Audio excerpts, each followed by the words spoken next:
Meaning, if not you, then who? Because you are unique, an individual with a unique set of problems, and you always have, you have unique background knowledge of the world. Unlike each and every wildebeest or lion who has the same one or two goals, to survive long enough to reproduce, you can do more than this.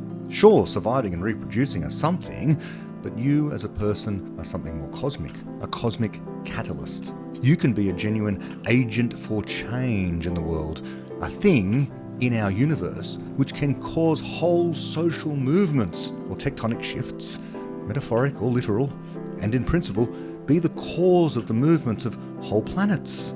One day someone may have to, if say a stray planet comes wandering into our solar system. Rogue planets are actually a thing, look it up, but deflecting planets is not impossible. No physical law stands in our way, it's just a matter of knowing how. We should feel that this is no accident, that only we can do this so far as we know, but the idea our capacity to do this, our existence itself, is just all one huge accident is a bad explanation. Why did all accidents all lead up to this accident that is people and their capacity to generate knowledge with the capacity to alter cosmic events? No reason? That's a bad explanation too. It could be that none of it means anything. Or it does mean something precisely because we exist to give it meaning, and it includes us. We are creators and knowledge generators. We build models in our minds of the rest of physical reality, making us a special part of the cosmos that is self-similar. In each of us is a representation of the rest of physical reality. If you think that is meaningless, I don't know what to tell you.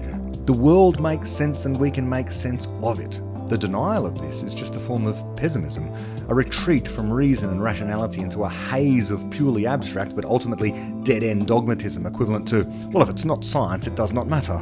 Only the idea that there is no meaning, or that meaning must forever remain fuzzy, is dogmatism of another sort.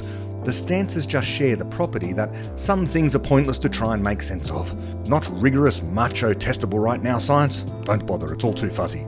Oh no, the fuzziness is good. It's a sign that things are inherently beyond our capacity to understand. Both of those extremes are wrong. Meaning is to be found in the middle, in coming to understand over time something like purpose. How it is we interpret, understand, or infer meaning, we do not know. But the meaning of life is not to be problem-free.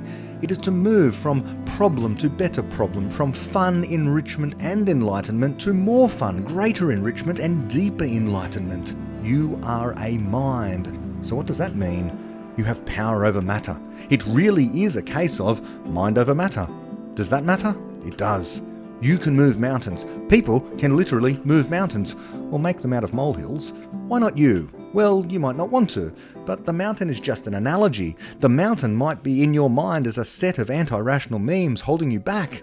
Moving mountains can be hard, but it's not impossible. Again, no physical law is standing in your way. At the level of yourself, your own individuality, you have the capacity to solve your own personal problems. Identify the memes holding you back, correct them, replace them with better ideas. Then move beyond, moving other mountains out there in the world of objects. Your mind is there to find a problem and fall in love with it, or many problems.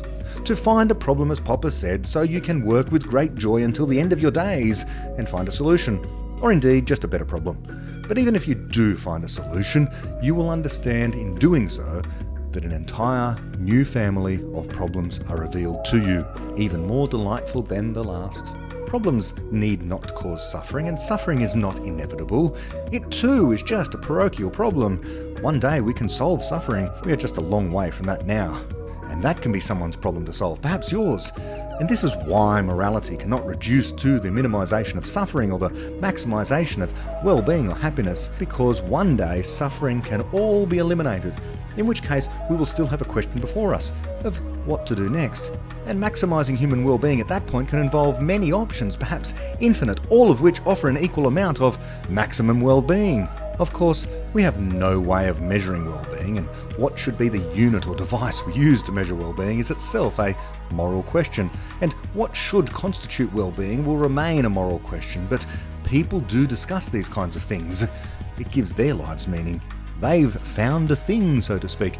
Everyone has a thing, but not everyone knows what their thing is right now, what might give them meaning. A person is a creator. They might indeed become a parent by creating life. There can be few higher or more meaningful callings than having and raising children, which is another way of saying having and raising new sources of cosmically significant creativity. Or a person may instead choose to try to be cosmically creative themselves, or a person may do both. We are universal in our capacity to create. We can create anything, not prohibited by the laws of physics. We just need to know how. Meaning for us is found in creativity, in creating new memories, nurturing new minds, and making new memes. A sense of meaninglessness is synonymous with a tragic psychological state. It could perhaps be the worst kind of torture. So meaning is important to find, and ignoring meaning by denying that even considering meaning is meaningful is no recipe for tranquility, for the question will eventually arise, what do I do now? Our minds make meaning out of the cosmos, but we are always mired in misconceptions. Correcting those misconceptions and improving things for ourselves and others can give us deep meaning. There are problems you have, and you should work towards finding solutions to them. It will give you meaning. After all, if not you, then who?